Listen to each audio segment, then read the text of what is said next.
그 발견 소식이 지구에 도달하기도 전에 3I 아틀라스로 알려진 그 물체는 이미 자연의 법칙 하나에 도전하고 있었다. 그것의 스펙트럼 신호는 불가능한 것을 보여주었다. 먼지만 있어야 할 곳에 니켈이 있고 얼음 대신 금속이 존재했다.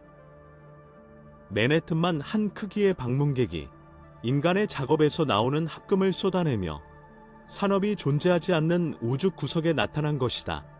불쾌했던 것은 그 도착이 아니라 그 존재가 인식된 것이었다. 저 어딘가에서 금속 가공을 하고 있는 무언가가 있었다. 빛 없는 도시, 행성 사이에 화성과 태양 사이의 길을 잃은 채 공기가 없는 거대한 물체가 금속을 진공으로 흘려보내고 있었다. 처음에 천문학자들은 그것을 빠르게 지나가는 성간 물체, 즉 차가운 계산으로 태양계를 가로지르는 떠돌이 암석으로 분류했습니다. 그들은 그것을 3I 아틀라스라고 불렀습니다. 태양과 무관하게 다른 곳에서 태어난 세 번째 확인된 방문자였습니다.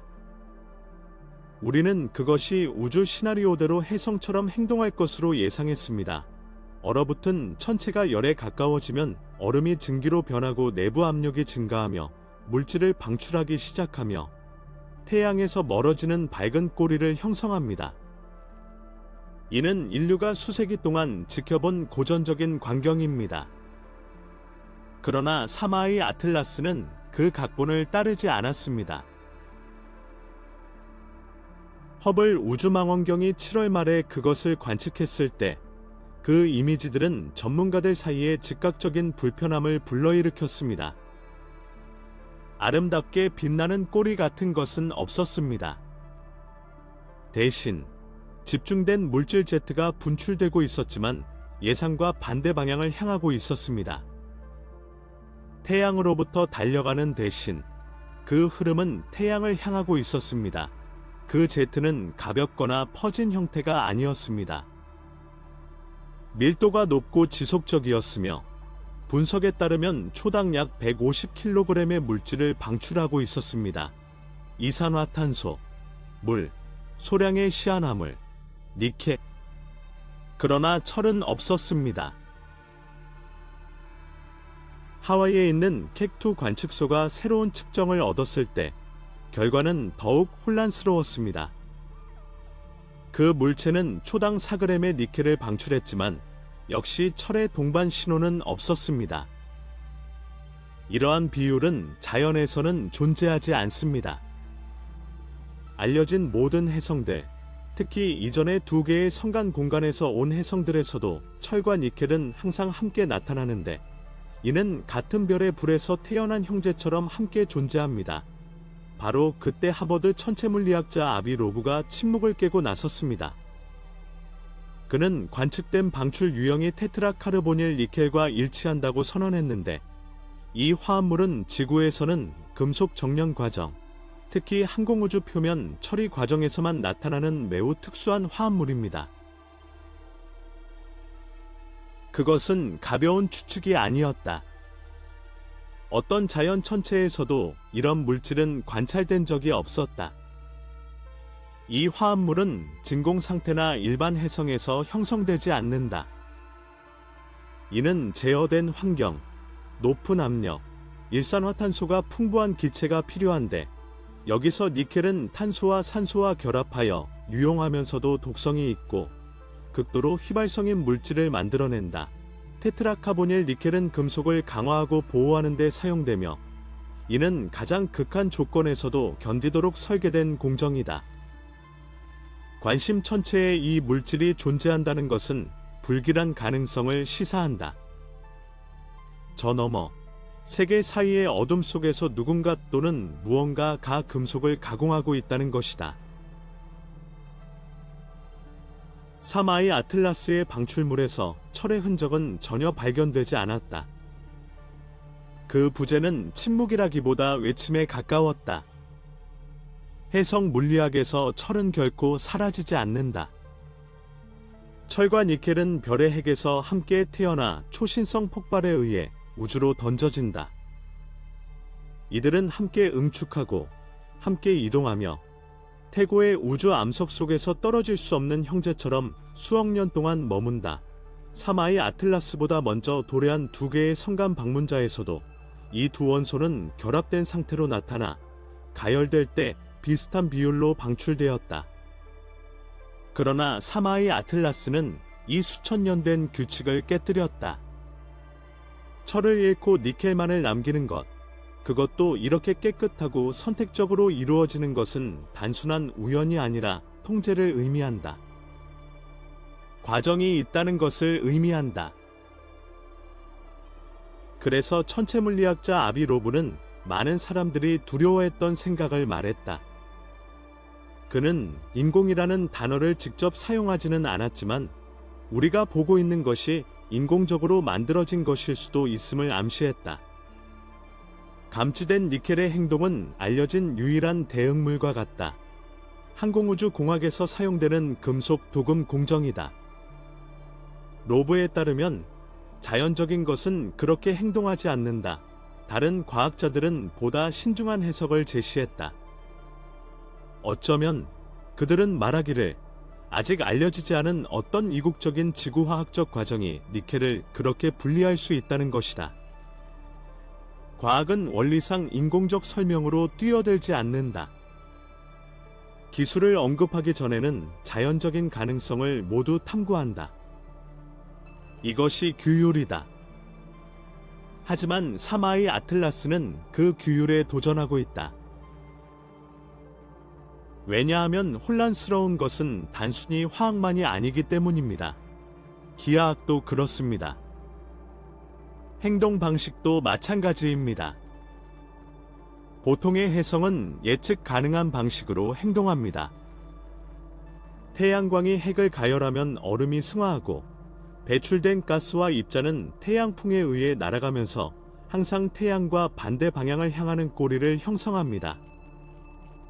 이것은 단순하고 우아하며 이해하기 쉬운 과정입니다. 사마이 아틀라스는 이 원리를 따르지 않았습니다.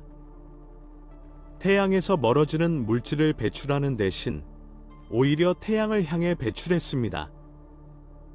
7월 말에 촬영된 허블 망원경의 사진은 집중되고 방향이 정해진 물질의 제트를 보여주었고 잘못된 방향으로 흐르는 고체성 광선을 보여주었습니다. 즉, 열원이 있는 쪽으로 향하고 있었습니다. 그 행동은 물리적으로 이상합니다. 아무런 자연적 메커니즘도 가스를 직선으로 태양을 향해 분사하게 하지 못합니다. 무언가 구조, 힘, 내부 시스템과 방출을 제어하지 않는 한 말입니다. 이를 칼리메이션, 직선화, 과 방향 없이 이렇게 정밀하게 방출하는 것은 불가능합니다. 다시 말해, 설계 없이는 불가능합니다. 그리고 그 화학적 선택성 정제된 니켈의 존재과 조종되는 듯한 제트를 결합하면 그 물체는 수동적인 바위처럼 보이지 않습니다. 활발하게 행동하기 시작합니다. 살아있는 것은 아니지만 주변 환경에 민감하게 반응합니다. 10월 초, 사마이 아틀라스는 화성에 충분히 가까이 접근하여 나사의 화성 제초점 궤도선 마우즈 리카너선스 오어비터으로 관찰될 수 있었습니다. 화성 표면에서 1m 미만의 세부 사항까지 포착할 수 있는 하야라이시 카메라는 전례 없는 해상도로 외계 행성계의 물체를 직접 관찰할 수 있는 특별한 기회를 가졌습니다. 10월 4일부터 7일 사이 아틀라스가 붉은 행성에서 약 2천만 킬로미터 떨어진 곳을 지나갈 때 궤도선은 역사적인 이미지를 촬영했습니다. 인간의 도구로 활발한 궤도에서 관측된 다른 항성계의 방문객이었습니다. 이론적으로 혜성의 행동 기하학은 지루하다.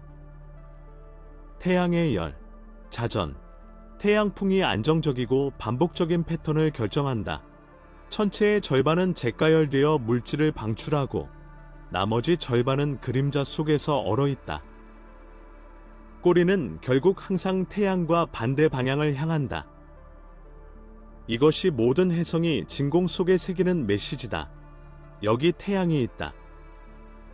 나는 여기에서 왔다. 하지만 사마의 아틀라스는 그 메시지를 쓰기를 거부했다. 허블 망원경의 이미지와 켑 천문대의 데이터가 일치했다. 주된 물질 흐름이 태양으로부터 멀어지지 않았다. 그것은 태양을 향하고 있었다. 있어야 할 것에 반전된 모습이었다. 사마의 아틀라스에서 방출된 흐름에는 이산화탄소와 수증기가 포함되어 있었는데 이는 어떤 혜성에서도 흔한 성분이었다. 하지만 다른 무엇인가가 있었다. 시아나물의 흔적, 그리고 다시 한번 철의 흔적 없이 확실한 니켈의 특징. Z는 초당 약 150kg의 물질을 방출했으며 흩어져 흐려지지 않고 일관된 형태를 유지할 만큼 충분히 밀도가 있었다. 그 방향성은 해성 물리학의 기본 법칙을 거스른다. 태양풍은 바깥쪽으로 밀어내고 복사압은 반발시킨다. 자연적인 Z가 태양을 향해 나아가려면 그 저항을 이길 수 있는 힘이 그 객체 내부에 존재해야 한다. 추진력을 생성하거나 물질을 정확하게 가두는 무언가가 필요하다. 케크 천문대의 분광 데이터는 훨씬 더 불안한 사실을 보여주었다. Z가 일정하지 않았다는 것이다. 변화를 보였다. 때로는 강화되고 좁아졌으며 다른 때에는 팽창하고 약해졌다. 마치 몸체가 방출과 동기화되어 회전하는 것처럼, 혹은 더 나쁘게는 스스로의 펄스를 능동적으로 조절하는 것처럼 느껴지는 리듬 패턴이었다. 실험실 용어로 이를 변조라고 부른다. 천문학 용어로는 제어처럼 들린다. 나사의 궤도팀이 계산한 궤적은 열로 인한 예상 범위를 벗어나는 유의미한 편차를 기록하지 않았지만 소행성 센터의 데이터에서는 작은 불일치가 나타났습니다. 측정 가능한 미세초 단위의 편차. 극히 작지만 일정한 편차였습니다. 이것이 내부 힘의 흔적입니다. 토크, 자신의 가스 방출과의 상호작용입니다. 일반 해성에서는 이것을 쉽게 설명할 수 있습니다. 하지만 사마의 아틀라스에서는 상황이 역전되어 있습니다. 모델이 맞지 않습니다. 만약 이 현상이 인공적으로 만들어진 것이라면, 예를 들어 태양을 향해 일정한 방향을 유지하도록 설계된 제어된 분사 같은 것이라면 모든 것이 이해가 된다. 눈에 보이는 꼬리의 부재, 극한의 열을 견딜 수 있는 금속 화합물의 지속성. 실제로 테트라카르보닐 니켈은 태양광 아래에서 순수 니켈과 이산화탄소로 분해된다. 이것은 반사배기 시스템으로 작용하거나 심지어 열차폐의 한 형태로 기능할 수도 있다. 궤도 자체만으로는 의도를 보여주지 않지만 기하학은 그것을 암시하는 듯 보입니다. 사마의 아틀라스의 각 이미지는 같은 이야기를 전합니다. 그것은 아름다움을 위해 만들어진 것이 아니라 기능을 위해 만들어졌습니다. 소위 도전의 기하학은 우리가 아직 이해하지 못한 구조를 드러냅니다. 그리고 우주공학의 영역에서는 이해하지 못하는 것이 종종 발견으로 가는 첫걸음이 됩니다. 지상 실험실에서 테트라카르보닐 니켈은 거의 금속학의 속삭임과 같다. 보이지 않고 독성이 있으며 정밀하다. 니켈이 일산화탄소와 고압에서 반응하면 형성되며 봉인된 시스템을 통해 운반할 수 있는 증기를 생성한다. 목적지에 도달하면 열에 의해 분해되어 표면 위에 순수한 니켈 층을 남긴다. 이는 의도적이고 설계된 과정으로 인간 생명에 치명적이다. 그 동일한 화학 성분이 성감 물체에서 나타나는 것을 발견하는 것은 단순히 이상한 일이 아니라 우리가 아는 물질의 법칙과 정면으로 맞서는 것과도 같습니다.